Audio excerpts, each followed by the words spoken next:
dahilan kung bakit maski yung mga bank account ng mga empleyado ng ICC, gaya ng mga judges at ng prosecutor, ay nasa Dutch Bank.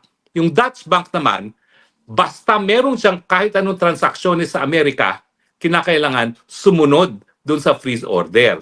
At yan ang dahilan kung bakit ang reklamo nga ng ICC judge, wala siyang bank account ngayon.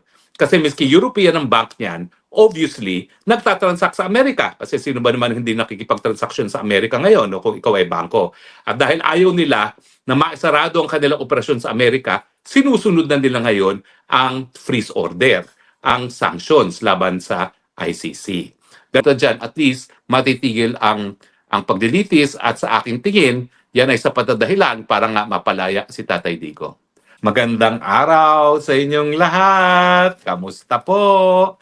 Ay nako, nasa kalagitnaan na tayo halos ng linggo. Konting tulog na lang. Magwi-weekend na naman tayo. Pero kamusta po kayo ha? Well, ako po ay medyo gumaling na sa aking ubo, pero nandun pa rin yung plema, no? So, nagtataka ako, no? Parang nagkaroon ng solusyon doon sa aking mga bagong gamot na binigay natin mga kabayan dito, doon sa aking ubo at sa aking hika, pero nandun pa rin, no? Meron pa rin ata. Hindi ko alam kung viral o bacterial na yan, no? Pero malalaman natin yan. Alam niyo, dito sa Europe, napakahirap kumuha ng antibiotic, hindi gaya dyan sa Pilipinas, no? Ako naman, alam na alam ko yung aking sarili ko, alam ko yung sakit ko, alam ko na kapag bronchitis yan, na nagsisimula sa ordinaryong hika, kinakailangan ko talaga ng Zithromax. Pero dito, mahirap po, hindi magbibigay ng doktor ng Zithromax. Kung bibigyan ka man, ibibigyan ka muna ng mahinang antibiotic, no? Palakas ng palakas, no? Ay, nako, kaya nga mag-aantay na lang ako ng darating na Pilipino at magpapabili ng Zithromax. But anyway, pag-usapan po natin, napakita sa Facebook kanina yung judge na nagbasa ng husga ng appeal chambers na binabasura ang interim release ni Tatay Digong na nagrereklamo kung anong epekto ng freeze ng Amerika sa lahat ng mga assets ng ICC, kasama na sa mga assets ng mga judges at prosecutor ng ICC. Abay, masalimuot pa lang nangyari sa kanila. Ang sabi ng judge na yan, wala siyang mabuksan na bank account, miski sa Europa. Wala siyang, syempre, credit card, at pati ang mga visa ay frozen. Paano ba kasi nai-implement ang freeze ng mga Amerikano sa mga assets hindi lamang ng ICC kundi sa lahat ng mga judges at prosecutor ng ICC? Well, alam niyo sa larangan ng international law, kontrobersyal itong unilateral sanctions na ini-impose ng iba't ibang bansa, no? Bakit siya kontrobersyal? Kasi nga lahat ng mga batas ng isang bansa pwede lang mapatupad sa sarili mong teritoryo. Hindi dapat lalabas ang teritoryo mo, no? Pero itong ginagawa ng Amerika, unang-una niyang ginawang sanctions ay yung trading with Cuba. Bawal mag-trade sa Cuba, no? Tapos ngayon naman, ito nga, nagkaroon ng sanctions laban sa pondo ng ICC at sa lahat ng mga opisyales ng ICC, kasama na yung prosecutor at ang mga huwes. So, paano ba na-implement yan? Well, theoretically, dapat yan sa Amerika lang napapatupad. Pagdating sa ICC, wala naman sila mga account sa Amerika. Pwede bang walang epekto yan? Hindi rin. Kasi sa larangan ng banking, importante yung isang American na system na tinatawag na SWIFT. Yung SWIFT is an American electronic system na ginagamit natin para paglipat ng pondo. So kung ikaw ay magte-telegraphic transfer, SWIFT ang gagamitin mo. So ang unang-unang nawala sa sa ICC at sa mga judges at prosecutor ng ICC ay yung SWIFT. So hindi sila makatanggap ng pera from abroad. Now, hindi ko alam kung paano ngayon ang ginagawa ng ICC para makatanggap ng pondo sa kanyang operasyon, no? Nang walang SWIFT account. Alam naman natin na ang pondo ng ICC nanggagaling sa mga miyembrong bansa, kasama na doon sa mga pribadong pwedeng mag-donate sa ICC. Controversial yung donasyon na yan, ha? Kasi nga, paano ka magiging patas na mahistrado na tumatanggap ng donasyon? Ang chismis nga, ang mga Marcoses, through iba-ibang mga fake corporations or holding corporations, posibleng nagdo-donate sa ICC, kaya talagang pinupuruhan si Tatay Digong. At sinasabi ko lang naman, possibility. Kasi nga, unlike yung hukuman ng Pilipino na hindi po pwedeng tumanggap ng donasyon, siya po pwede. So, pupunterihin nga natin yan yung mga sino nagdo-donate ngayon sa ICC nang malaman natin kung mayroong mga Pilipinong nagdo-donate dyan dahil talaga namang nakaka-intriga kung sino talaga ang nagpopondo sa ICC. Alam ko yung mga dating mga mayayaman na talagang sumusuporta sa kausa ng karapatang pantao, si George Soros, lalong-lalo na ay talagang nangunguna, no? Pero dahil nagkaroon ng kapangyarihan tumanggap ang ICC, pwede, pati mga Marcoses, tinatanggapan. So, aalamin natin yan. Pero anyway, so unang-una, nawala yung SWIFT. Nawala yung kanilang pagkakataon na magpadala ng pondo. Now, ang diferensya sa Amerika, hindi lang siya, yung fees niya, applicable doon sa mga korporasyon na nasa Amerika. Lahat ng korporasyon na mayroong presensya sa Amerika dapat sumunod sa freeze. At yan yung problema sa Europa. Kaya ang ginagawa ng Europa ngayon, para maiwasan yung unilateral freeze ng Amerika, gumagawa sila ng batas na nagsasabi na hindi po pwede sumunod sa batas ng freeze ng Amerika. So gumagawa sila ng counter legislation na nagsasabi na walang bangkong European ang dapat sumunod. Ang problema, miski may ganyang batas sa Europa, ang Amerika naman, ang kanyang construction ng kanyang freeze order ay hindi lang sa mga Amerikano, lahat ng korporasyon na merong negosyo sa Amerika. Kaya kung ikaw ay isang European bank, maski technically hindi ka sakop ng freeze dahil wala naman ikaw sa territorial jurisdiction ng Amerika, kapag ikaw naman ay gumagawa ng negosyo at nagpapadala ng pondo sa Amerika, technically sa Amerikano, sakop ka ng freeze. At kapag hindi ka sumunod sa freeze order, mas matindi ang magiging consequence niya, no? Dahil hindi ka lang ma-fine, baka completely maisara ang iyong mga transaksyones sa Amerika. And let's face it, no? Wala namang kahit sinong bangko, kahit sinong korporasyon na maiiwasan na magkaroon ng transaksyon sa Amerika. Yan ang dahilan kung bakit maski yung mga bank account ng mga empleyado ng ICC, gaya ng mga judges at ng prosecutor, ay nasa Dutch Bank. Yung Dutch Bank naman, basta meron siyang kahit anong transaksyon sa Amerika, kinakailangan sumunod dun sa freeze order. At yan ang dahilan kung bakit ang reklamo nga ng ICC judge, wala siyang bank account ngayon. Kasi miski European ang bank niyan, obviously, nagtatransact sa Amerika. Kasi sino ba naman hindi nakikipagtransaksyon sa Amerika ngayon no, kung ikaw ay bangko. At dahil ayaw nila na maisarado ang kanilang operasyon sa Amerika, sinusunod na nila ngayon ang freeze order, ang sanctions laban sa ICC. Ganon din nga yung mga credit cards. Kasi ang mga credit cards naman, pwede kang Visa, Mastercard, pero parang franchise lang yan. Iba't ibang mga bangko nagsusuporta ng operasyon ng mga credit card companies. No? Pero dahil nga, na-honor ang transaksyon ng isang credit card, hindi lang naman sa Europe, kundi sa Amerika, at kung ayaw ng credit card company na hindi sila labas ng pondo para bayaran ng mga purchases sa Amerika, kinakailangan sumunod din yan sa freeze order ng Amerika. Now, alam mo, nagbibigay pag-asa yan kay Tatay Digong.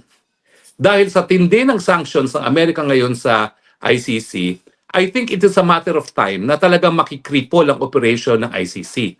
Nagrereklamo na ngayon yung mga West na hindi sila nagkakaroon ng bank account, hindi sila makapagpadala ng pera sa kanilang home countries, pati mga visa nila at kanilang mga kaanak na re-revoke ng Amerika.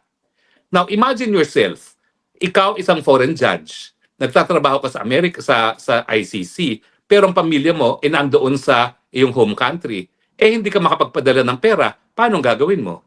Di ba? Sino ngayon ang gusto magtrabaho sa ICC kung hindi ka pwedeng magpadala ng pera sa iyong home country? At saka, ang nakakatawa dyan, maski sa Netherlands, may mga card companies naman na hindi naman naka-domicile sa Amerika, hindi ka rin bibigyan ng card company dahil natatakot sila. Dahil ikaw ay specified sa sanctions ng Amerika, pag binigyan kanila ng credit card, baka matigil ang operasyon nila sa Amerika. So ano ngayon ang buhay ng mga judges at prosecutors sa ICC? It's a cash society. So nakakatawa talaga yan kasi tumira ako dun sa, well, anyway, dito sa Europa, no? Paano ka magbabayad ng upa mo? Lahat yan ay electronic na, no? Ang Sa Pilipinas, GCash. Dito may counterpart sila na lahat talaga halos ng transaksyon ay electronic. Walang ganyang facility ngayon ang mga judges at mga prosecutor at mga empleyado ng ICC. So talagang dapat sila mabuhay as cash. Pero ang pinaka nakakaintriga nga is paano pinapasok ng Japan as the biggest donor country sa ICC yung contribution niya sa ICC na hindi gumagana yung SWIFT. Ewan ko, siguro ginagawa nila cash. Siguro through the Embassy of Japan, pinapadala na cash at pinapapasok dito sa bank account sa Netherlands. Pero I think it's a matter of time na pati yung bangko ng ICC sa Netherlands titigil na servisa ng ICC kasi nga natatakot sila na kapag meron silang commercial transactions sa Amerika, pati yun po pwedeng madali ng mga Amerikano sa freeze order. So, sa suma total, huwag tayo mawalan pag-asa. Alam ko na basura na with finality yung ating hiling na magkaroon ng interim release si Tatay Digong.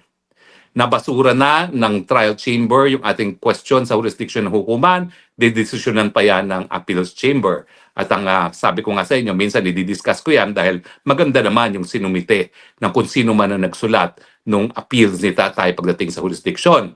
At pangatlo, meron pa yung issue kung kaya ba niyang humarap sa isang paglilitis na didesisyonan pa lang ng pre-trial chamber at meron pang appeal yan.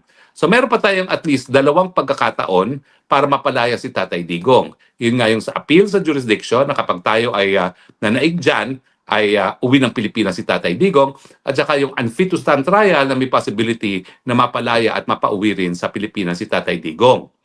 Pero ang pangatlo pa is kapag tuluyang na-paralyze ng operation ng ICC. At sa tingin ko, doon sa kinuwento ng appeals chamber judge ng ICC na napakahirap ng buhay nila na ang ICC ay frozen ang kanilang finances, binibilang na lang natin ng araw bago sumuko ang ICC at sabihin hindi na namin kaya. Dahil importante talaga ang banking system, no? Now, sa totoo lang, hindi ko talaga alam kung paano nabubuhay yung mga maestrado ngayon at mga prosecutors. Dahil ako, miski ako is asylum seeker, kahit paano meron akong access to the banking system. No? Binibigyan talaga kami ng karapatan na magbukas ng bank account. Dahil kung wala kang bank account, wala ka talagang buhay dito sa Europa. They are moving towards a cashless society na pati sa bus, hindi ka talaga makakasakay na kahit anong bus, kahit anong sinong tren, kung wala kang credit card na itatap. No? Everything is electronic. So, sa tingin ko nga, ang isa pang pangatlo na posibilidad, dahil nga sa sanctions ng Amerika, tuluyan na magsasara ang ICC dahil hindi nila masusustain ang operations na on a cash basis. Kung meron pa silang matatanggap na cash. Kasi yung mga kontribusyon ng mga member countries, hindi makakapasok dahil hindi yan makakadaan sa SWIFT system nga, no, na still American-owned. Ang nakakatawa nga doon sa sabi ng judge, pati ba naman computer program, wala sila. Dahil ang computer program, Google. So ang ginagamit nila, pati sa email, is Proton, hindi na Google. At napakahirap talaga ng buhay nila. Talaga namang nagpupursige lang sila para magpatuloy. No? Pero yan po ay isang, kumbaga, pag-asa ni Tatay Digong, na dahil nga hindi na po kakayaning mag-operate ng ICC dahil sa sanction ng Amerika, kinakailangan pauwiin na siya. Dahil kung hindi naman siya talaga mahahatulan at hindi na po pwedeng gumana ang hukuman, syempre, labag naman sa karapatang pantao na patuloy siyang ikulong. Kaya nga po, sinasabi ko, at kami naman na wala na kaming ginawa dito kay Tatay Digong, kundi dasal, at nagagalak naman ako na iba pang mga Pilipino ay sumunod sa aming yapak at nagdadasal na lamang, pagpatuloy po natin ang pagdasal. Dahil we do not know. God works in mysterious ways. Merong dahilan kung bakit siguro pinayagan ni Panginoon na makidnap si Tatay Digong dito sa Hague. Pero sa aking pananaw, siguro ang dahilan dyan para nga magkaisa ang taong bayan para yung mga nagdududa pa kung tama ba na magpatuloy pa sa pwesto ang Marcos administration, talagang magising sa katotohanan na malaking pagkatraidor sa pagiging Pilipino at sa soberenya ng Pilipino ang ginawang pagkikidnap kay Tatay Digong dyan papunta dito sa Hague. Kaya ang aking sinasabi, God has a purpose. Perhaps it is to unify us at tayo naman talaga ay nagkaisa na para ipakita na taksil talaga sa sambayan ng Pilipino ang mga Marcoses at yung kanilang mga aliado na nanghidnap kay Tatay Digong. At siguro para nga mapabilis pa ang pagiging presidente ni VP Sara. Dahil ang aking tingin, kung hindi natin isisisante itong Marcos sa Junior na ito before 2028, hindi mananalo ang kalaban ng Marcos Jr. dahil hawak-hawak ng mga Marcoses ang makina na magbibilang ng boto. Bukod pa doon sa gobyerno mismo, kung hindi natin masisisante na mas maaga itong Marcos sa Junior. No? At yung pagsisisante naman, karapatan natin yan. Huwag kayong matakot. Hindi po yan incitement to sedition. Ang pagsisisante, dahil ang isang presidente ay hindi na kayang katungkulan, ayan po ay talagang tunay sakop ng kapangyarihan ng taong bayan bilang tunay na soberenya sa isang bansa gaya ng Pilipinas. So mga kaibigan, meron pa tayong mga pag-asa na talaga mapauwi si Tatay Digong. Number 1, desisyon ng Appeals Chamber na wala lang jurisdiction ang ICC dahil nagsimula ang preliminary investigation na hindi na tayo miyembro ng ICC. Yan ang pinakamalakas. Pangalawa, mananaig tayo sa pre-trial chamber na wala na sa tamang pag-iisip ang Tatay Digong para tumayo sa isang paglilitis. Ang resulta dyan, at least, matitigil ang paglilitis at sa aking tingin, yan ay sapat na dahilan para nga mapalaya si Tatay Digong. Pangatlo,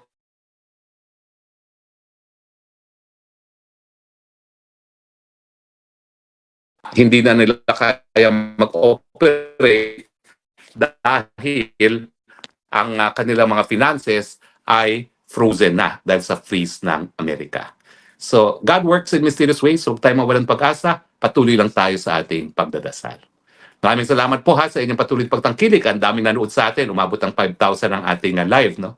At huwag kayong mag-alala. Alam ko naman, uhaw na uhaw kayo sa mga balita kay Tatay Digong. So dadagdagan pa natin ang mga balita. Siguro ang susunod kong i-discuss kung bakit sa tingin ko napakalakas ng kaso natin para magdesisyon ang appeals chamber na i-dismiss ang kaso dahil sa lack of jurisdiction. Maraming salamat for the meantime. At palagi ko naman talagang inuulit yan. Iisa lang ang bansa kong sinilangan, iisa lang ang bansa kong minamahal, yan ang bansang Pilipinas.